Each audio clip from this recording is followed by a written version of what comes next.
right, welcome back to the Hip Hop Scholar Podcast. Now, before we begin today, I want us to slow down for just a moment.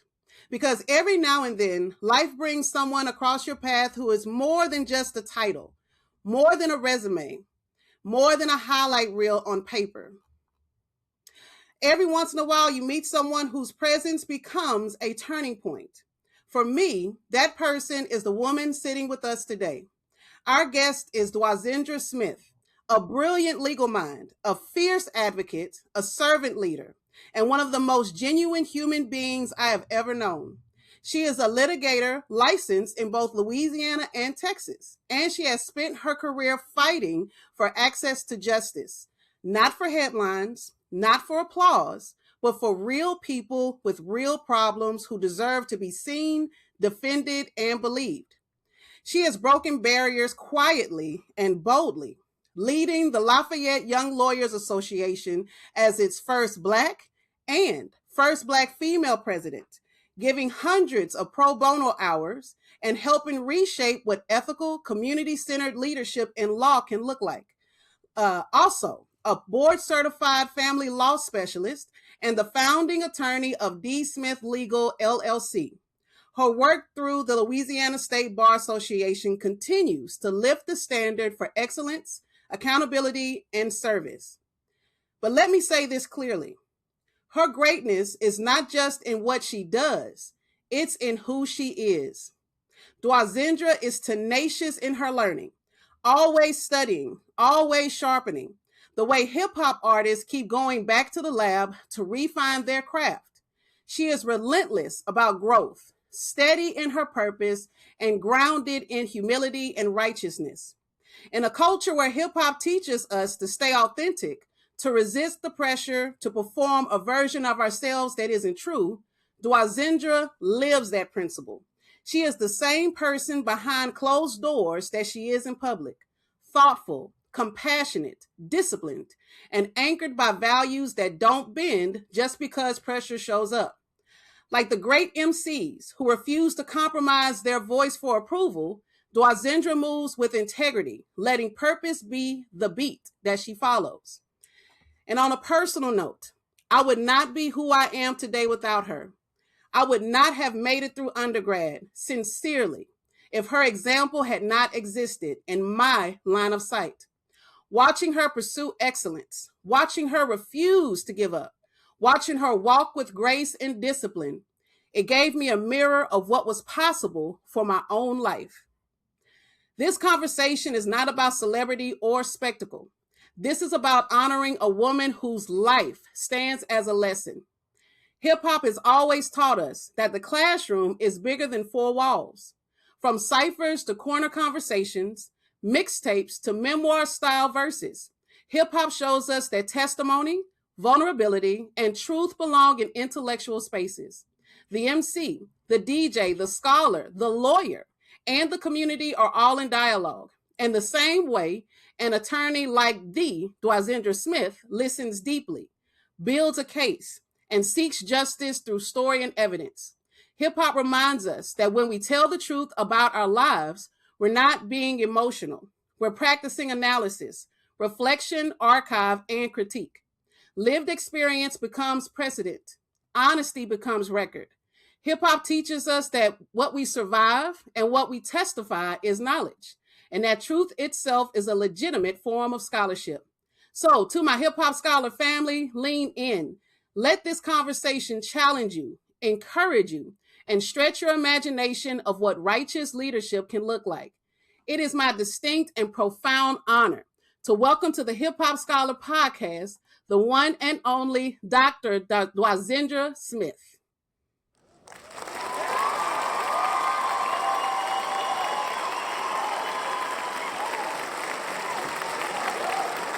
Yes, yes.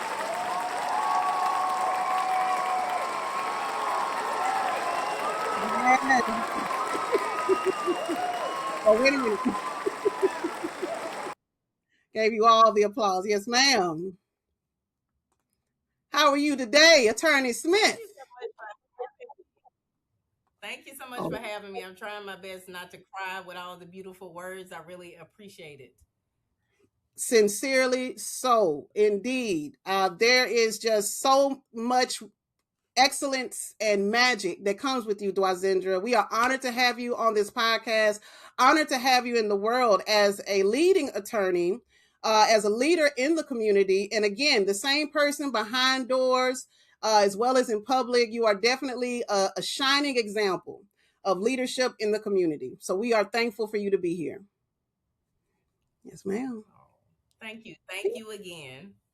I'm trying to You are focus on welcome. something else, like I said, so I don't cry.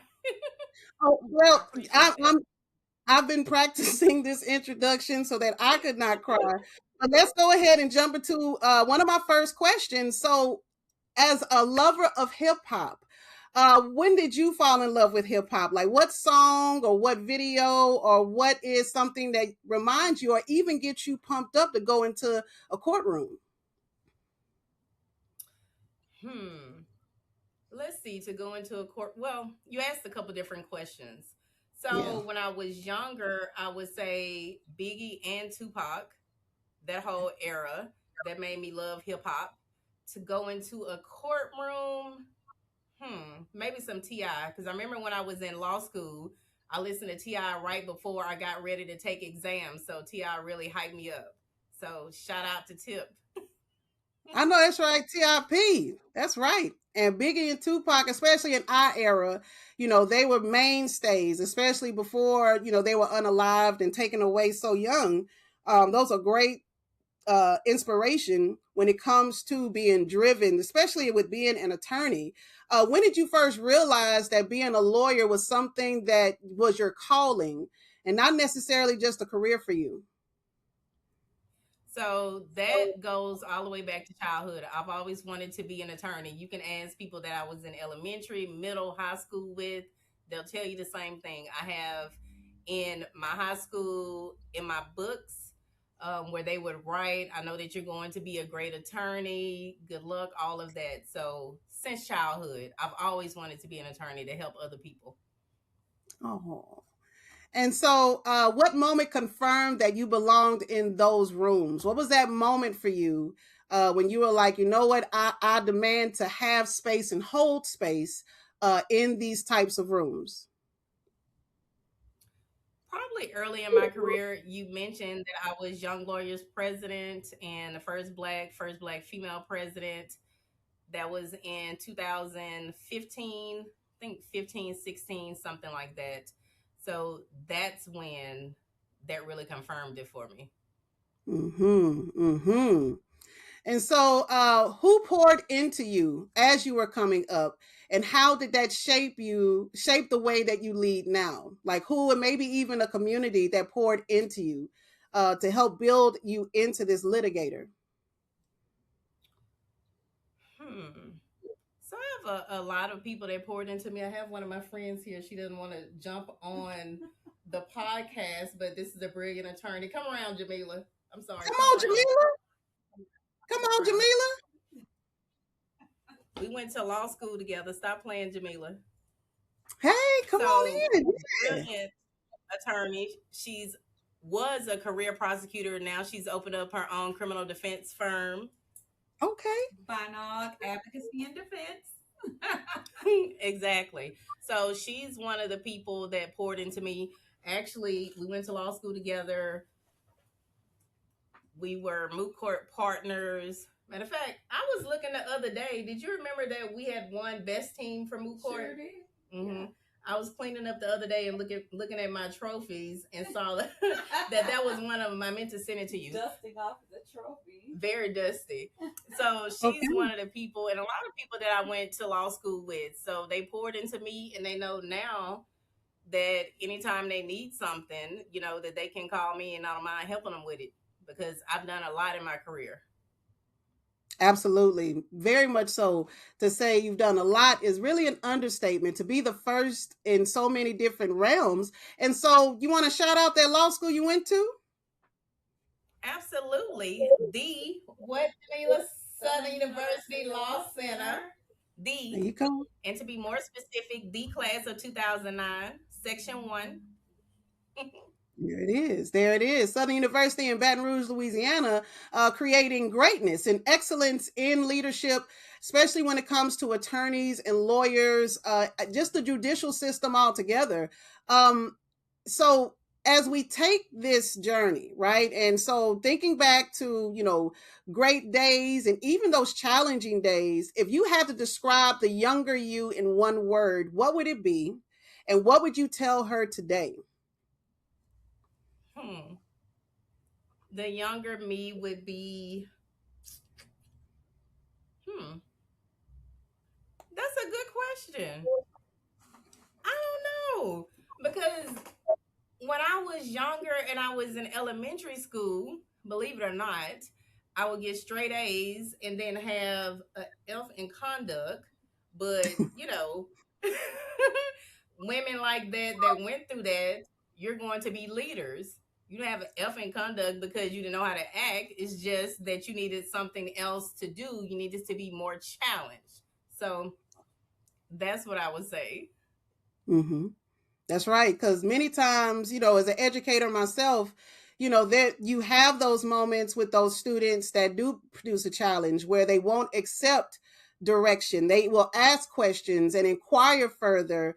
And, you have to be a strong educator to have those types of minds and to cultivate those minds. And so a shout out to those educators when you have those students that, need the challenge, that, they may not want to sit down and be quiet. They may want to stand up and speak up, and finding those leadership roles and finding opportunities to foster that instead of putting that F in conduct. That was unfair. I'm so sorry that happened, but still leading to who you are today, and again, telling that younger Dwa that, what, accept the challenge, take on that challenge, and continue to move forward in excellence just exactly as you have done. Right. That's right. And I'm still trying to think of that one word. I might have it by the end of the podcast. Okay. All right. No worries. No worries. We are in no hurry. I have a slew of questions because I want to unpack this with you, especially for our audience to learn more about this in connection with hip hop, but more importantly, the work of justice in the community and the responsibility that you and Miss Jamilla take on, especially as Black women, women of color in the courtroom. You all are one of a few, I would presume, that would be in the courtroom, and standing there for justice. So to ask you and further ponder upon this, what does access to justice really mean in everyday life beyond the courtroom? Making certain that access to justice being available. Please talk to us. So, access to justice means that everybody, no matter who you are, no matter your race, creed, sexual orientation, whatever, has the same access to the court system. And along those lines, that's why I've done, I can't even tell you the hours, hundreds, probably thousands of hours of pro bono work throughout my career to make sure that everyone has access to justice and that they also have a zealous attorney. So, someone who actually cares and is there fighting and wants to make sure that they get the justice that they deserve. Mm-hmm. That's right. And the knowledge base of it as well, so they can have access to these resources and be supported and even seen and heard. Thinking how often we see on the news and on social media how many times that people fall through the cracks. They just aren't represented and such. Yes, ma'am. Absolutely. But on the flip side of that, because I want clients and future clients to understand this piece of it as well, you have to make sure that you value what you're getting and that you're being appreciative. Because we have a lot of attorneys, not only in Louisiana, all over the states that are providing these resources, but you have to be appreciative of it as well. So just take that into consideration. Absolutely appreciative, paying the money that you are worth and demanding those boundaries, right? All of that's so important, especially with the stature and investment. That's teaching others that, what, this is important to me and I need someone that also feels that this is important. And so investing in that, you can get a an attorney appointed by the court, right? It's not going to be Dwazendra. It may or may not be Dwa or Jamilla. It could be somebody that's like, I got to get these pro bono hours and just, rush through. Then it's free. So you think you're getting a benefit, but in all actuality, you're just getting someone that, hey, I need the hours to maintain my bar association. But in all actuality, it's important that for people to understand that part of, the work that it takes, the tenacious way that both you and Jamilla and other people of color, whether not looking like who the laws were written for in the first place, to say that, plain and painstakingly. So this question, you've defended real people with real problems. What have your clients taught you about humanity? Right. So what have your clients in turn taught you? And Jamilla, you can answer too if you like, my dear. She stepped out. Oh, she back in. Jamilla, Okay. what was the question again? So both of you have defended real people with real problems. What have your clients taught you about humanity? Oh, you can never forget. I think humanity is just something that's embedded in every case. If you're a true advocate, right? You cannot negate and you cannot forget that there are emotions, there's liberty, there's freedom, there's all types of things, intangible rights that are at stake when you have a case before you. It's not just papers and documents and motions.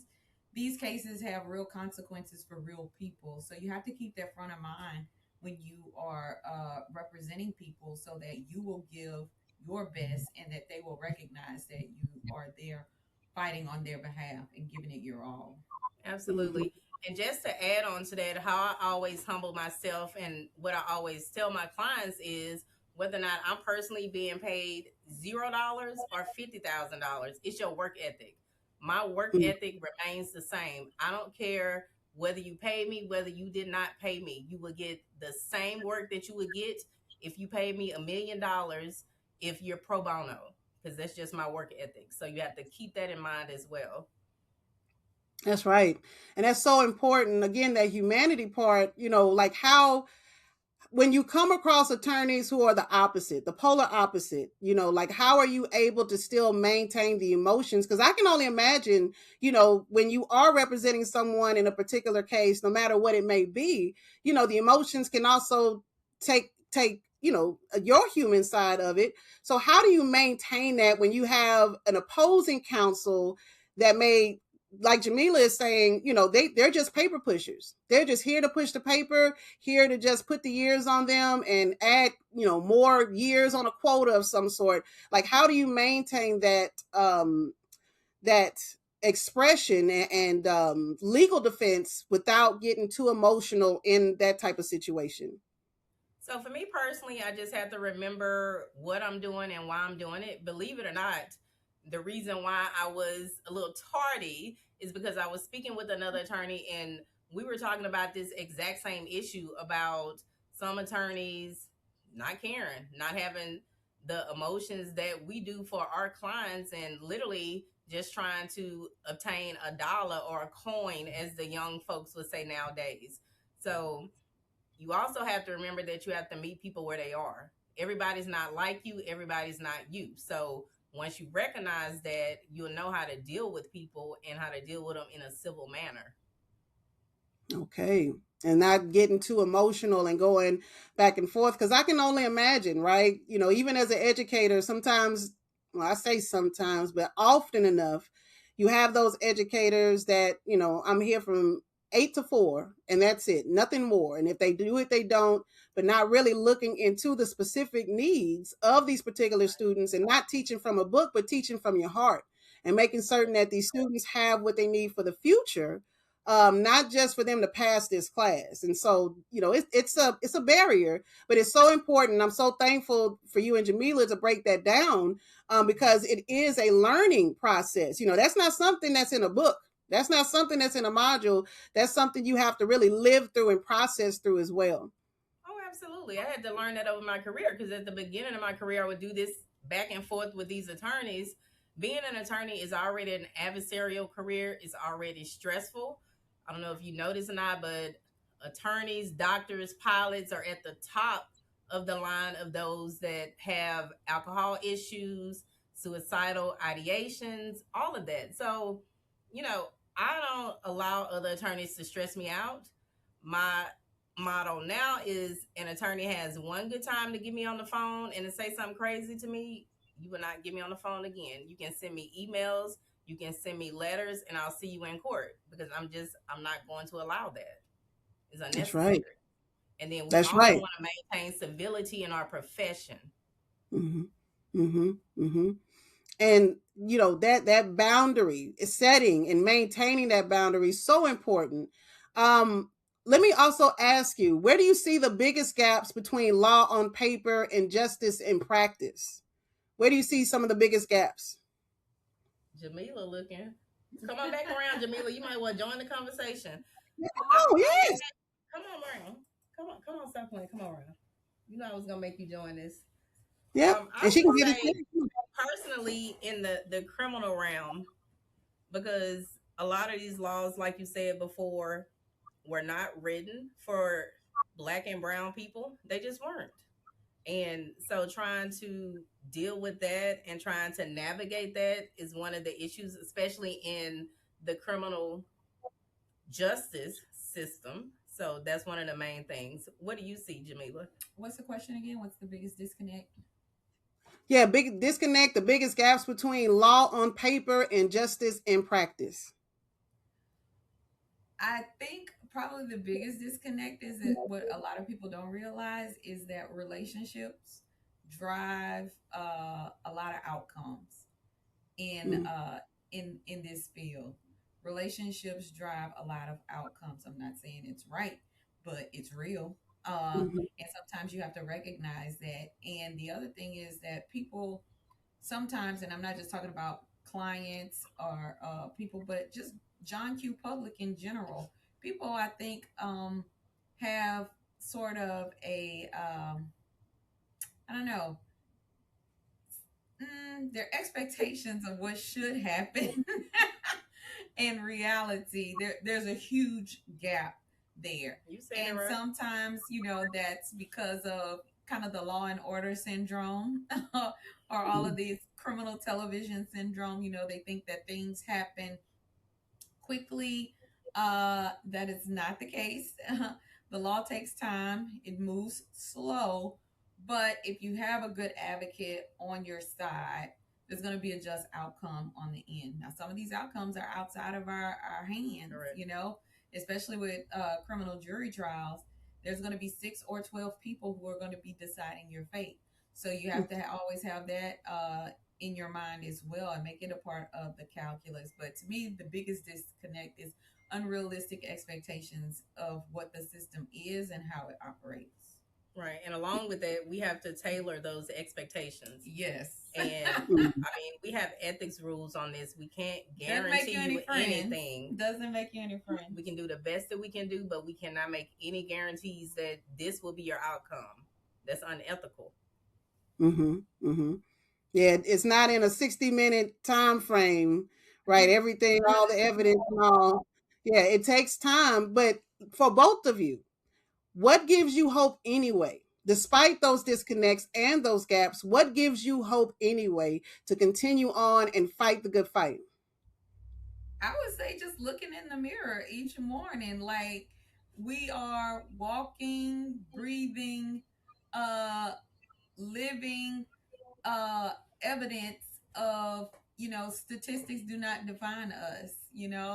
I'm from the hoods of Alexandria, she's from the hoods of Shreveport. Right. I mean, the odds were against us, but if you make up your mind that you're going to do something, that you're going to be successful, that you're going to reach your goals, that you're going to try your best to reach your dreams, then nothing can stop you. So I think if you look at us and we look at ourselves, like I tell people all the time, I'm from Alexandria. I went to Peabody. I graduated from Southern. I could do anything. So Mm-hmm. I think Mm-hmm. we had the before Obama made it popular, we had the audacity of hope, the Yes. audacity to dream, and Yes. we never thought anything else was possible. So Absolutely. failure was not a possibility. That's what I mean by that. Say failure was not a possibility. It wasn't an option. So Exactly. and here we are. Right. And that's what I was about to say. So now it's no stopping us. No, I mean, Getting all these degrees, opening up law firms, like it's nothing that they can do. Like she said, we should not be here from where we started at. We shouldn't. And also, Right. let me add on to that. Make sure you keep God or whatever you believe in absolutely. as part of that. That's the main thing to keep you grounded. To continue on in hope and hope upon hope. And that's a great point too. Like, when Obama came in and Michelle Obama too, being that prime example. I just finished reading two of her memoirs and her being a litigator and, being this presence in not only the courtroom but as a first lady and all the mental gymnastics she had to go through as this Southside Chicago young lady, and then being on this big stage but unabashedly continuing to be humble, to be exactly who she is, and to make certain that other people being seen and heard. Right. So important, so vital, Right. even especially with when you have the youth coming up and the people that you service. Shout out to both of you all for being who you are. From Alec, I think that's how y'all say it, Alec. From Ellie, Alec, there you go, Ellie, Alec. That's right. And then from that Polk City, Oh, I know, right? And being who you are and still climbing those ladders. I'm so thankful again to talk about this, your leadership as well as your legacy. So as speaking with both of you, but specifically to Dwazendra, Dwa, you have broken many barriers, so many barriers. Like Jamilla saying, coming from where we're from, and being who you are today, first black woman, first of many, and having leadership roles and having your law practice. What did that feel like privately for you? Like, I know, like on the outside, being proud of that and having that, but privately, how did that make you feel? Especially that little girl from elementary school who knew it back then. So it made me feel amazing and to thank God for it. So here's a fun fact. I never wanted to have my own law firm. When I was in Oh, law school, you never ever heard me say that I wanted to have my own law firm because I did not. When I was in law school, my favorite class, criminal law class, shout out to to Professor North, yeah. to Professor North, our criminal law professor. That was my favorite class, and I would always say that I wanted to be a prosecutor. I haven't been a prosecutor yet. That's probably about one of the only things that I haven't done. So as I navigated through this career and worked at different places, again, God pushed me to open up my own law firm because what's interesting is God will make you uncomfortable until he makes you move. And I just told somebody else this recently. I don't know if they remember this, but that's what happened with me. And he pushed me to open up my own law firm, and I'm doing amazing, and I love it because it's nothing like having your own, nothing like being free. When I tell you I sit in this office, because this is my law firm, when I sit in this office sometimes to midnight and I be at so much peace, I'll burn a candle and just work. I love it. mm-hmm. Earned it too. On top of that, definitely earned that, to have your own law firm and not working for anyone else. Are there still dreams of going into prosecution, or are you still like being the defense attorney? You'd rather do that? I'm still working on the defense side right now. I don't know about the prosecution side, but regardless of the side, there is a lot of work that needs to be done. So we do need good prosecutors as well because prosecutors have such discretion, and Jamila can speak to that because she was a career prosecutor both at the state level and at the federal level.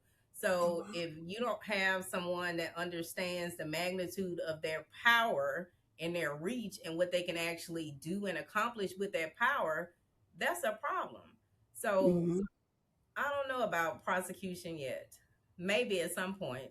I do still have aspirations to be a judge though, but that will be down the line.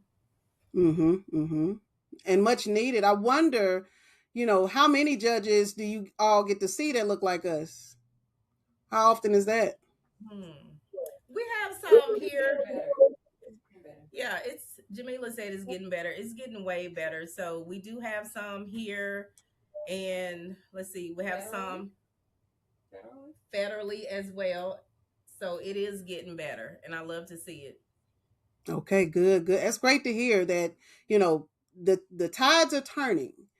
And I can only imagine still the work that it takes to get to that level, and still pushing and despite the pressures, shining like that diamond, and showing up in that, because I know I shared that with you like through text or in social media, but on that show on HBO where it was like black lady courtroom. Yes, that was awesome.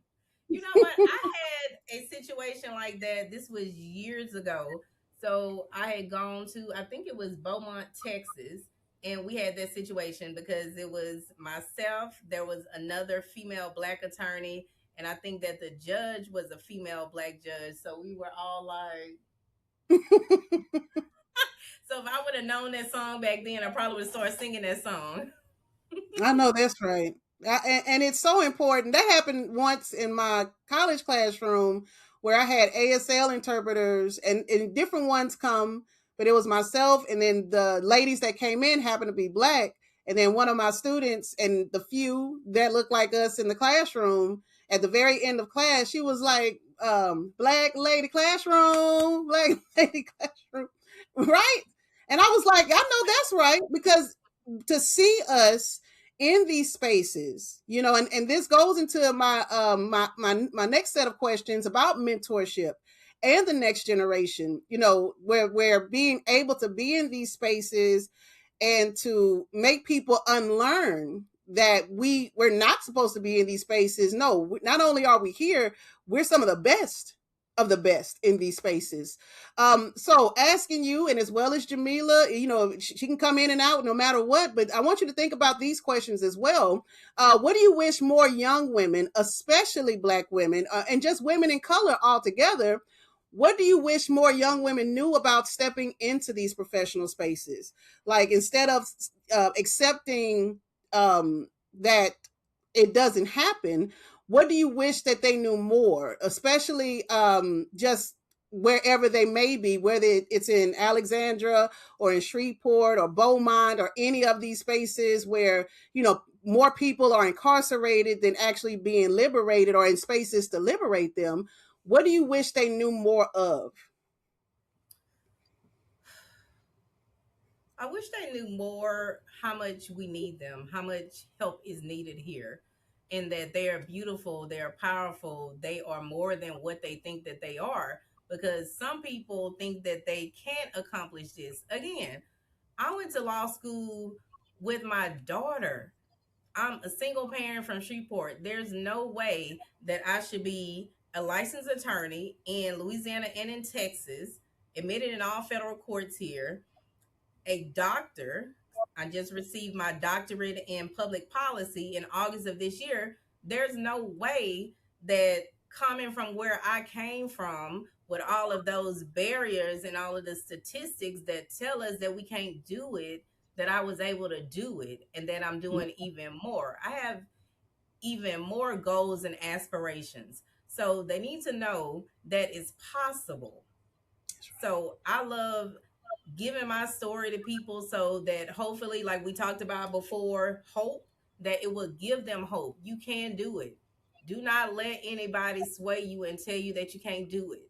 Don't let the devil creep into your mind and tell you that you can't do it. You can That's do right. it. I did it. That's right. Absolutely. Absolutely. That impossibility being possible, and as you said, you're just at the very beginning of your career, earning your PhD, and congratulations sincerely, earning your PhD in addition to a Juris Doctorate, and then being a federal lawyer, and then the aspirations of being a judge, just the tip of the iceberg for you. um Right. when many may have said to you, like, oh, why try so hard? It won't work, or why even do so? And for you to listen to that inner voice and to move forward, that is so paramount and so essential. And I thank you for sharing that on this podcast. And the mentorship to go in that, how, when you mentor, whether, you know, on purpose and even just naturally being who you are, how do you intentionally mentor others? And what makes a good mentee in addition to that? When you are mentoring, but also being a good mentee, how does that happen? So I've had a lot of mentees. I currently take on students from UL. I used to teach at UL a few years before I went to earn my doctorate, and probably every year since then and before then as well. I take students and we do a semester internship. So I take them to court with me, have them prepare pleadings, and, just teach them about the law. If they have any questions, answer those questions. And really, it's just about showing up for people and being there for them. Now, what makes a good mentee is someone who is open minded and willing to listen. If you know everything in the world and you're not willing to listen or to take in anything, it's nothing that we can do with you. And that's not just me, that's anybody. That's your children, that's your husband, your boo, your whoever.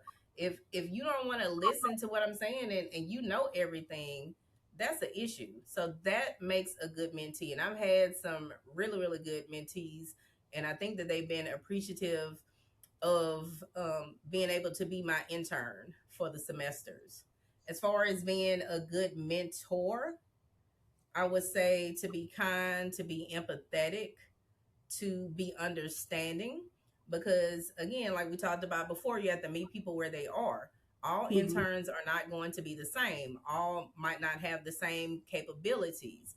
Um, I'm all over the state. So I'm in New Iberia, I'm in Lafayette, I'm in North Louisiana sometimes, I'm in South Louisiana sometimes. Some interns might not have the capability to go to all those different places, and it's fine. So you have to be understanding to that and just understanding to the circumstances in general. Mm-hmm. Mm-hmm. And seeing and hearing people exactly where they are, maintaining that principle. I know that's right. So let's talk about, making the connection with hip hop, right? I am the hip hop scholar, and so on this podcast, making that connection. So with hip hop, there is a lot of storytelling, right? Where they tell stories of experiences and whatnot.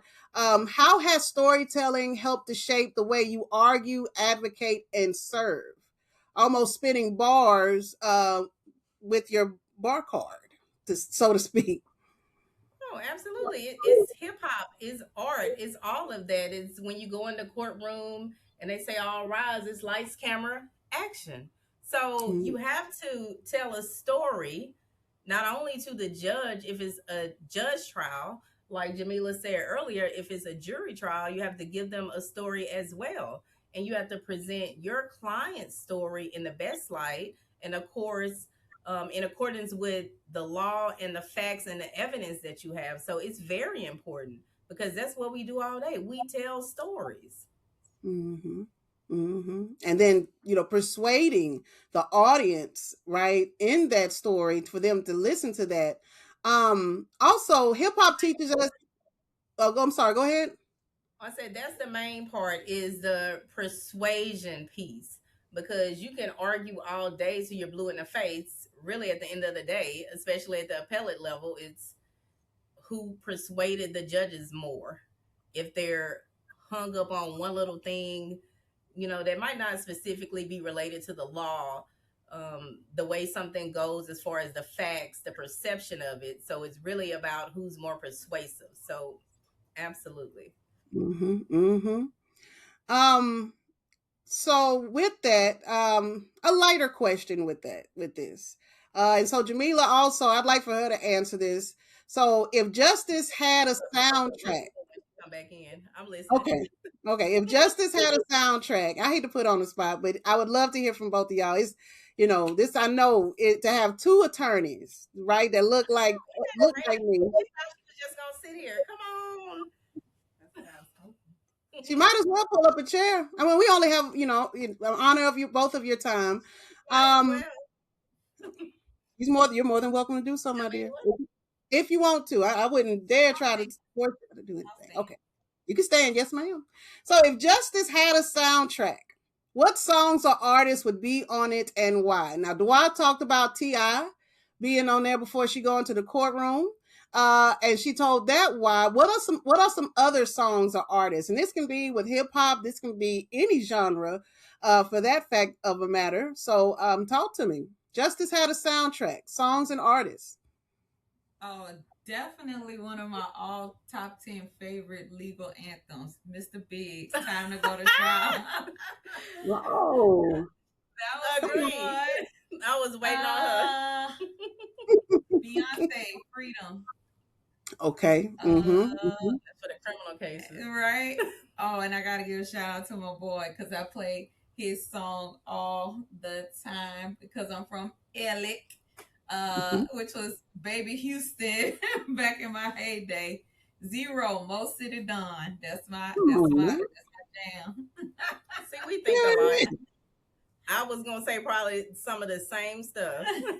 Zero, Mo City Dawn. Got it. Amazing choices. And then the why with that, I know that Freedom, Beyonce allowed for Kamala Harris to use that as her soundtrack when she was running for presidency. And so the why of that, why, let's talk about that Beyonce song Freedom. Why that particular song being a song about justice? Talk to me. Because in essence, it's about fighting. It's about not giving up. And no matter if it's civil, criminal, family law, bankruptcy, and no matter what side of the V you're on, you feel like you're in a fight. You're in a fight to get a conviction or fight a wrongful conviction, get custody of your kids, get granted this divorce. So the essence of that song is about fighting and not giving up. And that's something as attorneys you really have to encourage the people, especially when a case is going on for a while. You have to encourage them. Look, let's not give up the good fight. We're almost at the end of the road. So that's that's kind of like that hype song. Let me once you hear that, let me get back to work. Let's get it. Let's go. Absolutely. Mm-hmm. Help you to go some more hours, Absolutely, huh? give you a little more gas in the tank. Yeah, for self and for your clients, right? So for it's a twofold there. Um, any other songs for the soundtrack? Hmm. I like these song choices. Yeah, Mr. Biggs, you got Beyonce, Definitely Zero. something from Meg the Stallion, and Glorilla. Oh, I Mm-hmm, didn't think mm-hmm, about New Age because I said Biggie and Tupac Uh-huh. earlier. mm-hmm. I Yeah, love definitely Meg and them. Glorilla. Yeah, And Cardi B. I was And about to say, Cardi. don't leave Yeah, out Cardi. yeah. Oh yeah. I'll be at the tour. I'll be at the tour. Definitely Cardi. And her song Salute the Real. That's Salute. right. That's right. And that exactly as you all are talking, the beautiful smiles being shared and the humility there, you all are real people, right? Down to earth, listening to these lyrics just like the rest of us, but also living in that as well, right? And I'm so glad that our audience gets to see that because, people and you all deserve to be placed on this pedestal.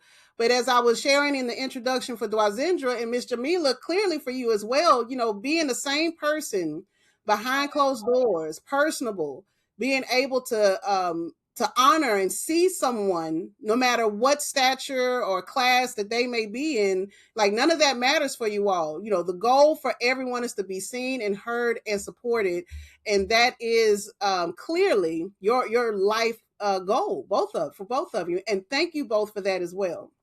Thank you. I appreciate those kind words. Absolutely. And in our career, in our private practices, we can choose our clients, but in our criminal practice, because I have a couple different contracts with the public defender's office, we take our clients as we find them. So, and that's why I talked about earlier. For me personally, I don't care if they don't pay me a dime versus somebody who paid me $1 million. The work ethic is the same. Yeah. Mm-hmm. And sometimes the Mm-hmm. experience is more valuable to you than the case ever could be. Exactly. That's so well said. With it's still being a learning process, still being a student to this, Mhm. and The just practice of law. That's why it's called that. The practice. and being able to bring people up as you all go along too. That's a beautiful thing to witness.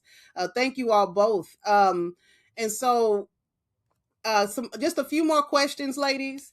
Um, let's talk about purpose a bit. Just a few more questions.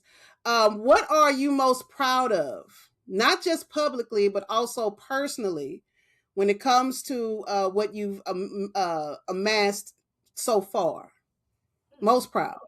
I would say me personally of my daughter. And I don't want to cry. Oh Go, boy. Jamila. while she's We getting not supposed to be while crying. while she's getting verklempt, I will go. Right. All right. What most proud of, publicly or personally, Miss Jamila? Definitely my children, my three boys. They're my why. But I would have to with a say, straight face. right. But I would have to say, I'm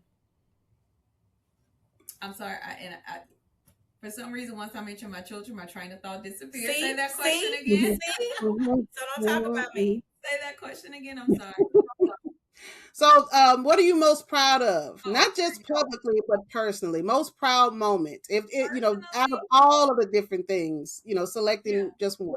Personally, I can't pinpoint one moment because there have been so many.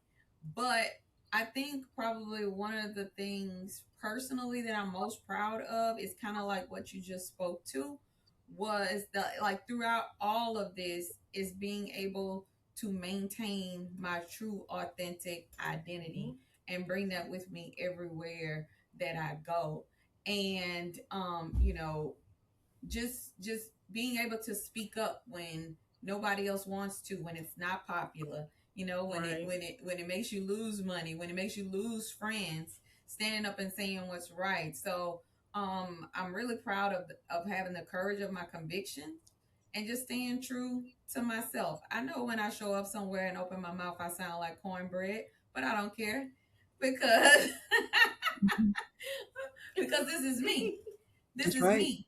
And Mm-hmm. authenticity is priceless. And when you're authentic, people connect with you. And when they connect with you, they believe you. And when they believe you, you win your case. Right, right. And just to add on to that, also humility. Like you Yeah. said, remaining humble. What you see is what you get. When we walk out of here and go to our vehicles and go home, go in the store, we're the same people. Right. We might be going to get 5 pounds of crawfish in a daiquiri because we still the same people. I love some crawfish. Don't get me started on it. I want some right now. But what I wanted to say earlier about my daughter, and I think I'm okay now. So with her being able to be where she is now, all because I was able to go to law school and, you know, just go down that path. And I was scared. So that's why I was saying earlier, don't let anybody persuade you from not following your dreams. You can do it. So just seeing where we came from to where we are now, that's the main thing for me. Our children are living the lives we wish we had. Right. Amen. They have freedom Very of much so. creativity. They have no lack in their lives. Oh, very much so. And they have more drive than we have, and they're accomplishing way more than we thought. I never thought, it was never even a thought at all about, oh, I can go to another state and live, and because I was a single parent, like that's all I knew. I wasn't thinking like that. So to be able to see our kids be able to prosper from what we came through is a blessing. Yeah. Absolutely. Absolutely. Thank y'all, mama. Thank you, mama. Thank y'all so very much. Because, you know, your kids, your three sons, your daughter, to grow up with Wonder Woman. I mean, you both are superheroes. And not just, them seeing you being a lawyer, they're seeing you be mama. They're seeing you be, all of those things and balancing it. And that's, allowing for them to say, well, you know what? If my mama can do it and my mama is my cheerleader, well, I'm going to try too. And Absolutely. that's priceless. It's priceless for that. And so, thank you so very much for both of you for never giving up, because not only have you done that for your children, imagine their friends to then be influenced by them. And, that being trickled along into a communal effort that you all just pushing through and working together to do just that. And you're affecting the community in an amazing way, in such an amazing way. And so with that, I want to ask you all one more question, just one last question. There's so many other questions that I want to ask you all, but I want to leave it here. Okay, so this last question, and it alludes to what we just spoke with, because whenever I speak with my artists in hip hop, their goal is to be acknowledged. They want their lyrics to hit and to be understood and to uplift. And so they want to leave this legacy. And so that word legacy, what does legacy mean to you both? Well, for me personally, it's what you accomplish throughout your lifetime. And I've seen this a lot of times. It's not your birth date, it's not your death date, it's the dash in between and what you did in Hmm. between. So that's your legacy. So my legacy as an attorney is the same thing as it was as a child and as an aspiring attorney, to help people. So I know that that's what my legacy will leave, that I helped a lot of people, and I was genuine and I was authentic and I was the same in and out of court, and they appreciated it. That's right. That's kind right. of kind of the same. I always have as a mantra, if I can help somebody along the way, then my living has not been in vain. And so with keeping that front of mind, I'm always amazed, and it even happened today, by how, because I have such a unique last name, right? You don't meet many Bynogs. And so I'm always amazed when I run into people, where I come from a huge family. My mom is one of 12, my dad is one of 13. And so I have a huge family. And of course, I have my dad's last name. So it makes sense that I would bring up his family with this example. But everywhere, throughout my life, I met people. Bynog, wait, are you kin of so and so? Bynog, is that your daddy? Is that your uncle? Is that your aunt? Yeah, yeah, yeah. Man, those are some good people. Man, they'll help you. Your grandmother used to come and visit. Your grandma used to bring hobo packages and do this and do that. And your aunt helped raise me. Your daddy's good. Your daddy helped me in the bind. Your da da da da da. So to me, legacy is not tarnishing all of those good works that they have put in throughout the decades, and continuing that legacy of keeping my name and their name good. You know, I want Mm-hmm. people to, hey, you may not like it when I was a prosecutor, you may not have liked the work that I've done, but you can't say I wasn't fair. You can't say I didn't give you a chance. You can't say I didn't work with you. I did as much as I could to help anybody from within, the parameters that I had. But just keeping that good name intact, and showing my sons to, that your name, I tell them all the time, your name is currency.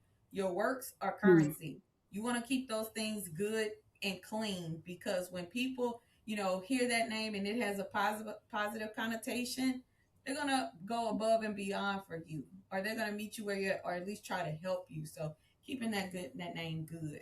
And I want to add on to that about being a fair prosecutor. I'm a witness to this because we had this one case when she was a federal prosecutor, and she knows the case. That's why she laughing. We literally were at a sentencing, and my client's wife was literally in there losing her mind, hollering and all this stuff in court. And I think that the children went, it was bad. Like, I was trying to compose myself. She literally came out and still tried to work out an even better deal for that client. So I'm a witness to that. Mm. That compassion, that humanity That piece, human right? that human element. Yeah, you gotta think about it all the time. That is amazing. You both are amazing. I can't thank you both enough for taking the time to speak with me and with this audience. And the benefit of it, even though this is a podcast about hip hop, we are all influenced by that. And being able to use the music to help to inspire and to build better and to, just continue to push on. I encourage you both to continue to push on and be exactly the remarkable women that you all are. And every dream that you dream, I claim with you both to aspire much. And for you, Dwazendra, I can't thank you enough for being who you are and who you were. I never forgot. It was a calendar that she had in her car, and she would write in that calendar, like if it was she would take the syllabus or she'd take the course calendar and she would write, okay, it's due on the 9th. I'm going to do this assignment on the 22nd and get it turned in and whatever. And she would do that. And she was taking like 21 hours a semester. Like she was taking so many and achieving that and doing so much, that Dwazendra especially, and then meeting you, Miss Jamilla, Louisiana girls, truly being remarkable women and standing out and being exactly who you all have been meant to be and being exactly who you think you are. And so we applaud you. We celebrate you both. And thank you again for being on the podcast. Without myself coming to tears, I want to end this podcast. I want to thank the Hip Hop Scholar family for joining us for this next episode. We'll see you in the next one. Peace out.